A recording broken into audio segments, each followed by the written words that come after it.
Hello everyone, I'm Getahun. This is the English version of the tutorial we are providing for grade 10 students. The subject is physics. Unit 1 is about vector quantities. Before discussing about vector quantities, we have physical quantities in physics. Physical quantities are parameters that are described with a number and a unit. With a number and a unit in order to describe the physical phenomena quantitatively. In fact, we can describe something qualitatively. It is hot, it is cold. These are qualitative description. We can also describe physical phenomena in number. For example, the term hot, cold describes temperature, and it can be described in degrees Celsius or something like that. So these physical quantities, numbers, the physical phenomena described in number can be divided into two. They are scalars and vectors. Basically, in this chapter, we will deal about vectors. The main objectives of this chapter, or you, dear students, need to know the four basic things after completing this chapter. The first is you have to identify the difference between scalars and vectors, what vectors are, what scalars are, what's their difference, including their meaning. You will represent vectors graphically. There are different methods of representing vectors. You'll do that one. Plus, you will add or subtract two or more than two vectors by using different methods. And finally, at the end, you will resolve single vector into its components. Now, let's proceed and see each of them one by one. First is scalars and vectors. Scalars and vectors. Scalars are quantities that are described only with number. They are parameters that can only be represented by a number with appropriate unit of measurement. The term a number with appropriate unit of measurement represents what we call magnitude. In short word, scalars are physical quantities that are specified with a magnitude. For example, if we say 50.45 meter, it have a number and a unit. In general, it describes the magnitude of something. 3-hour number and unit. This term also describes the what we call magnitude of something. And generally speaking, time, distance, speed, length, volume, temperature, energy, and power are some examples of the scalars. The second class of physical quantities are what we call vectors. These are quantities that are described both with magnitude and direction. Besides having magnitude, they include the direction in which something is acting. For example, 100 km per hour to east. This term alone is magnitude, and the term east describes the direction of something. 2 meter west. 2 meter is magnitude, and the term west is what we call the direction of the vector. Similar to the scalars, parameters that are considered as vector are displacement, acceleration, momentum, impulse, weight, electric field, strings. These are what we call the vectors. But this term, some scholars call it a scalar, others are vector. I need your opinion, and I will provide you another video. In fact, it is the weight is magnitude of gravitational force. On your textbook, it is classed as vector, but with some evidence we have, it can be considered either as a scalar. The second point is about representation of vectors. Vectors can be represented in two ways. The first is algebraic, and the second is what we call geometric. In algebraic method, again, we have two methods. The first one is boldface. You will write the letter and you bold. You make it bold, and that is one way of representing vectors. The second is, after writing the letter, simply writing the letter, no need to make it bold, you write an arrow overhead, and that is the second method of representing the vector. To draw a vector graphically, this picture is the graphical method, the technique we used in order to add vectors graphically. When representing vectors geometrically by the second method, the length of the arrow, this length represents the magnitude of the vector. It tells us the magnitude, and the tip or the end of the vector, like this arrow, it represents the direction.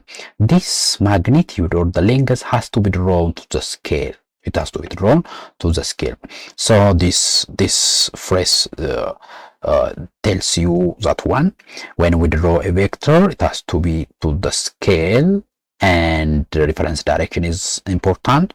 We need a ruler. In graphical method of vector representation, a ruler is used to determine the magnitude of the vector, and the protractor is used to specify the direction. In fact, the direction most of the time it's represented described in angles, so the protractor can be used for that purpose.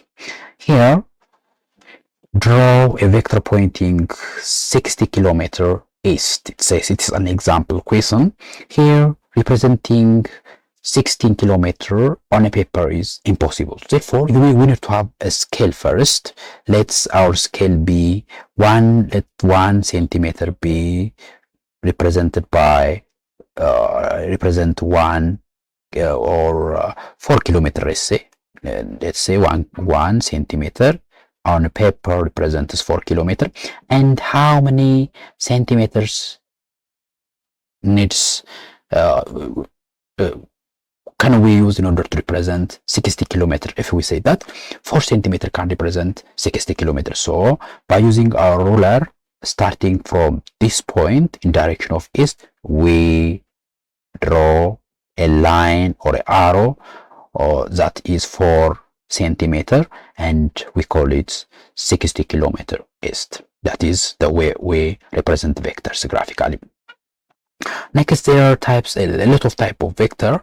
In this grade, in your textbook, only 4 of them I've mentioned. The first is zero vector, unit vector, equal vector, and negative of a vector. Zero vector means it is a vector. In fact, its magnitude is 0 and the direction is random. It can act in any of the direction. The second is unit vector. The unit vector, as you may define from the term, unit means 1. So unit vector means a vector that has one magnitude whose magnitude is 1. The second is equal vector. Here, equal vectors are a vector of the same type. Different type of vector cannot be equal. So the vectors of the same type that have equal magnitude, the same direction. If they have the same type, equal direction, the same magnitude, we call the vectors are equal. The last type of vector is negative of vector. Negative vector means vectors of the same type, like equal vectors of the same type, force and force, acceleration, velocity, like that, and the unit have to be the same too. So negative vector means vectors that have equal magnitude but act as in opposite direction to each other. So that are what you call negative vectors. The third point for our discussion is about vector addition and subtraction. Here, the addition and subtraction of scalars is very simple arithmetic. For example, if you are asked to add 2 kilogram and 3 kilogram, you simply add and say 5 kilogram. If you are asked to subtract 5 degrees Celsius from 12 degrees Celsius, simply you subtract, and your answer will be 7 degrees Celsius. But in the case of vectors, the direction matters, and they cannot be added like scalars. They cannot be subtracted like scalars. So here we can have a term net vector or resultant vector. This is a vector that we get when we combine two or more than two vectors. That is what we call the resultant vector. As an example here, we have vector A in red color here, and we have another vector in white color in this direction. When we add those two vectors, this one is the resultant vector. That is a vector obtained by combining the vector A and B. Vector subtraction is an extension of vector addition. Vector subtraction means this equation best describes this sentence. That means a minus b means a plus of minus b. Minus b is the opposite of vector b. So if you are asked to determine, here we have vector a and here we have vector b. If you are asked to find the subtract vector b from vector a, you extend the vector addition. Let's do this equation together. Here we have vector a. So in order to add the vectors graphically, this is a point we are going to discuss it later on, but to give you a hint here, first you write the vectors here to tell. We have vector a. Vector a will be here, but before that, since we are asked to determine a minus b, we need to determine minus of b. Here is b, we have vector b, we need to have the negative of vector b. The negative of vector b is necessary. Since vector b acts in this direction, its negative will be in this direction with equal magnitude. So we have a and we have minus of b. Adding subtracting vector b from a means adding vector a with the negative of vector b. So to do so, we write vector a like this, and then from the end of vector a, just we need to put like this, and then the final answer will be connecting the end of vector, connecting the tail of first vector a, with that of the end of vector b. This will be the resultant of the two vectors. That means a minus b will be that number. So this is vector a. This is vector a. This one is negative of b, vector b, and this one will be a minus b. That vector will be a minus b. And we have an example on your exercise book. So we're not going to do each of them, but to give you a hint here, the second, I wish to do with you the second question. Choose your own scale. To have your own scale, represent the vector. This is simple, and we will do the second one here. We need to choose our own vector scale and represent the vector b 32 meters per second, making an angle 60 degrees with the horizontal. So the first thing we need to do here is we need to have a scale. Let's say we have to be technical. 32 meters per second could be represented by how much centimeter on paper. That's our imagination we need to take. So let's say let 1 centimeter on paper represent this 8 meters per second. Let's say let it represent this 8 meters per second. So if 1 centimeter represents 8 meters per second, how many centimeters would represent 32 meters per second? If we ask ourselves this question, just 4 centimeter lengths will represent the 32 meters per second. So first we draw 32 meters per second, since it is in direction of the 30 degree, we have horizontal, and let's say this angle is 30. The above it, let's say this is 60. This will be 60. 60 degree will be this one. So to draw this angle, we need to use a protractor, since I don't have protractor right now. Then from the origin, we measure 4 centimeters. that one, 4 centimeter. And if the distance from this point to here is 4 centimeter, just we represent 32 meter per second on paper will be our final answer. It will be our final answer. The next is graphical method of vector addition. Graphical method of vector addition. In graphical method of vector addition, the first thing we have to do, as I have given you a hint before, is we need to have a scale. Then the resultant is determined by using a ruler. Therefore, we need to have a ruler. We need to make scale, and we need to have protractor in order to measure, in order to describe the direction.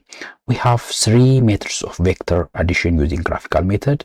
The first is triangle method, parallelogram method, and the polygon method. Of those 3, the first 2 methods used as to add 2 vectors.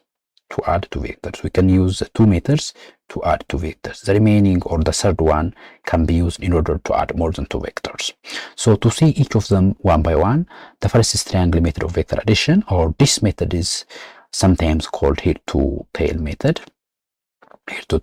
In this method, why we call triangle method is because of we add 2 vectors. The 2 vectors we have, or we are asked to add, can act as the side of the 2 sides of triangle, and the third side will be the resultant of the third side of that triangle will be the resultant of the vector. That's from where the triangle method of vector addition gets its name. So to do so, we have steps to obtain the resultant. The first is we need to join the first vector to the head of to the tail of the second vector, and join the tail of the first vector to head of the second vector. That means if we have one vector and we have another vector here, if we are asked to do so, first we join the head of the first vector and the tail of, that means, let me use white to see it well. This is the head of the first vector, and this is the tail of the second vector. Adding those 2 vectors means first we have to connect the head of the first vector to the tail of the second vector. That means this one.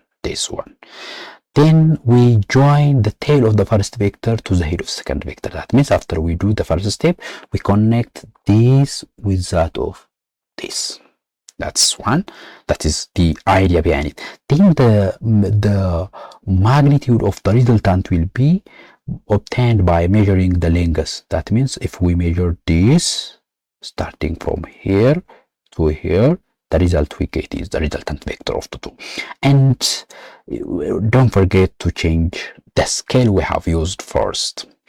Then finally we can determine the direction by using the protractor. Here we have an example taken from your exercise book. We have vector B 4 Newton acting at theta 30 degree, and we have vector A 5 Newton. Those 2 vectors are force. That means they are expressed in Newton. So we have to have a scale. Let's say you can take any of the scale you want. 1 centimeter represents 1 Newton force. This is our scale. Then we have vector A. Vector A is about 5 Newton. In order to represent 5 Newton, how we need to have a line of 5 centimeter pointing in its direction. So this is, let's say, 5 Newton represented by 5 centimeter. We have, this is A to the scale. Then from here will be our reference now. This makes 90 degree here, this direction. Here is 90 degree. Then in between them is 60 degree, and this will be 30 degree. This is an assumption. You can use a ruler. So you are given 4 Newton. Using the scale we have here, 4 Newton can be represented by 4 centimeters. So from here to here, let's say from here to here, it is 4 centimeter. 4 centimeter. 4 centimeter. Now the resultant will be the vector extending from the tail of first vector. That means from here to the head of the second vector here.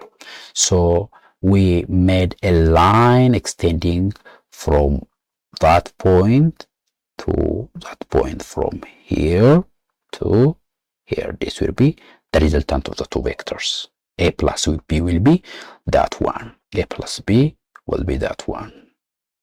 So here is A plus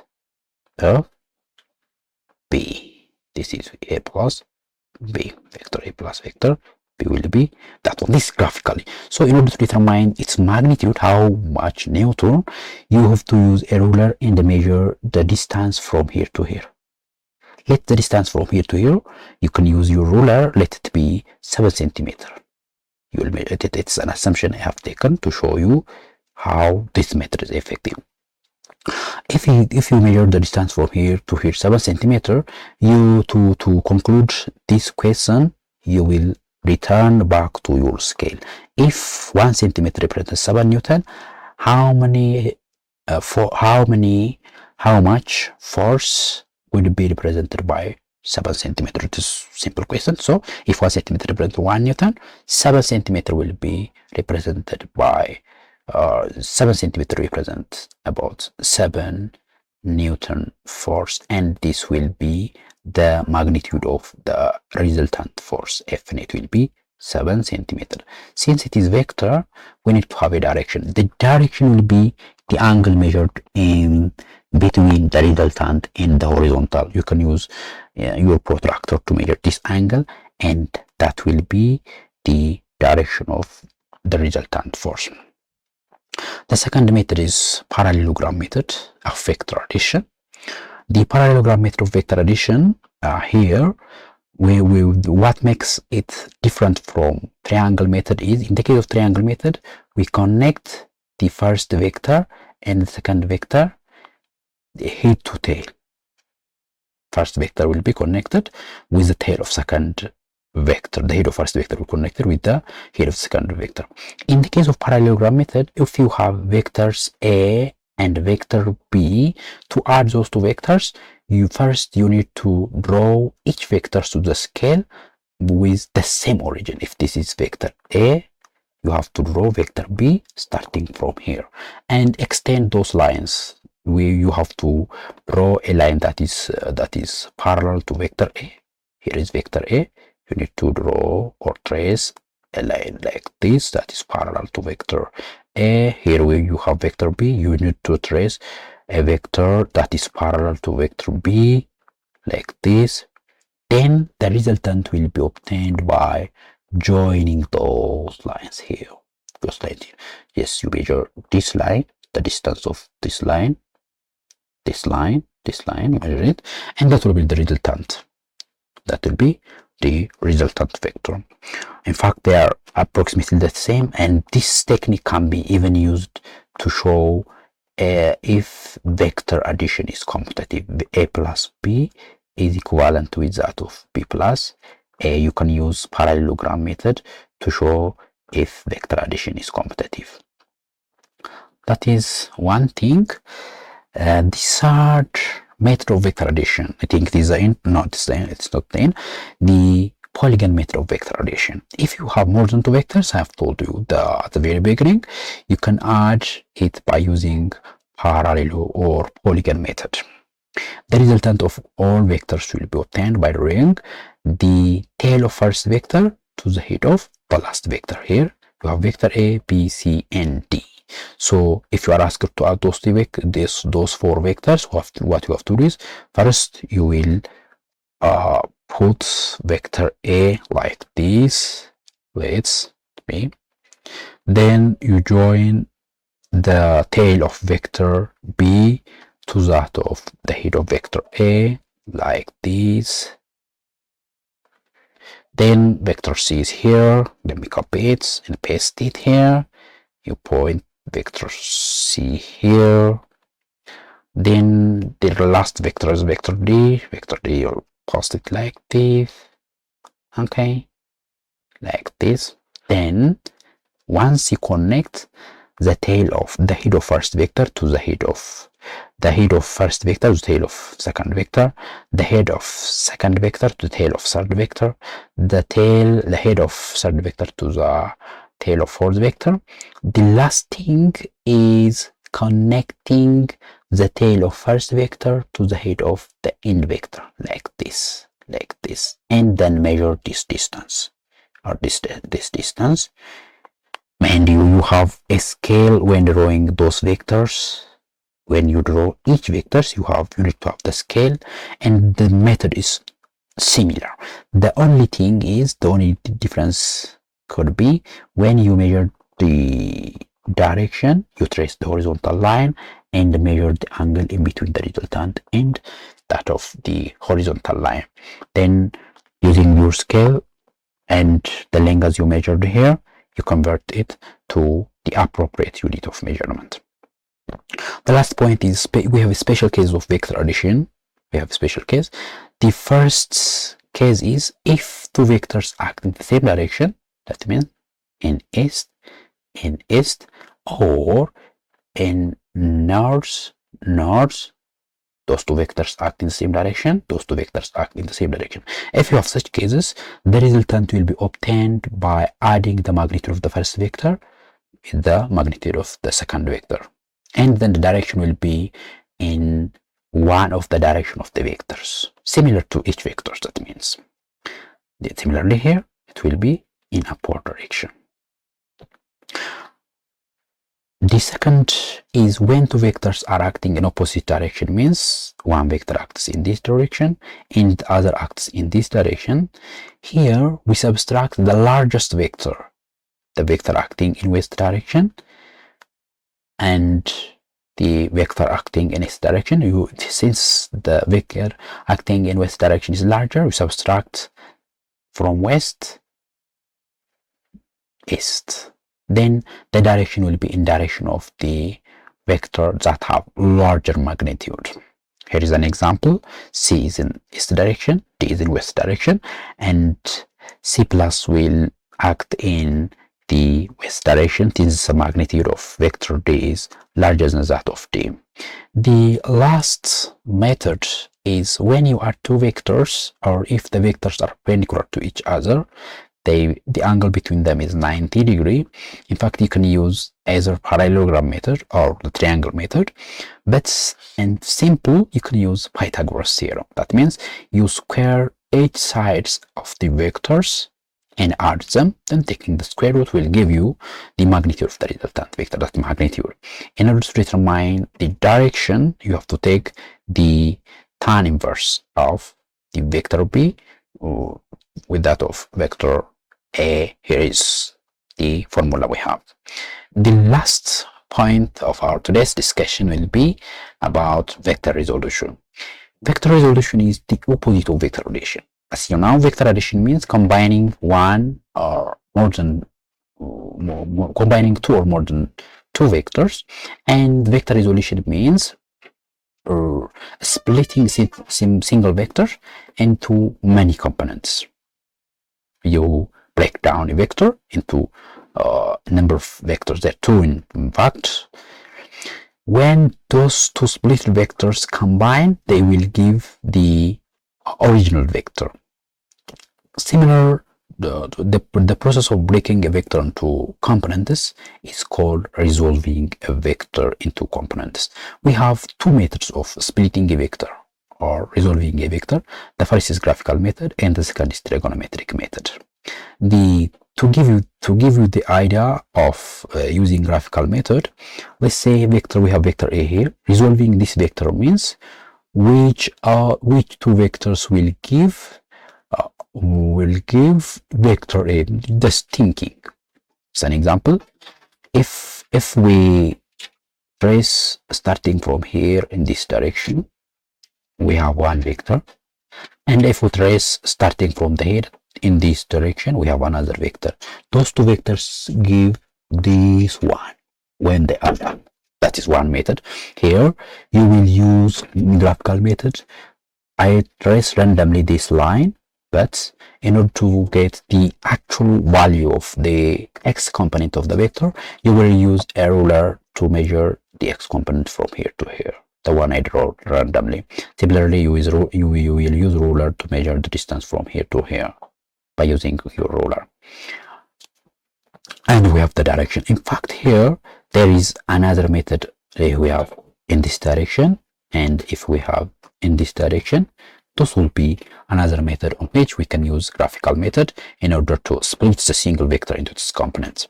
The trigonometric method relies on the definition of sine and cosine. If we have vector here we have theta, the angle theta here, and if we trace in this direction, here it makes 90 degree. This is the vector we have. This is the x component, and this one will be the y component. Now, from definition of sine theta, as you know, is the opposite over hypotenuse. The opposite sign for theta, the opposite side for theta is Vy here, Vy. So sine theta will be Vy over the hypotenuse is V, the hypotenuse V. Then rearranging this, the component of the vector acting in vertical direction will be solving for Vy gives us Vy is equivalent with V times sine of theta. The magnitude of B, V times sine of theta. This will be one component of the vector V splitted. The second is cos theta. The cos theta will be, as you know, is adjacent over hypotenuse.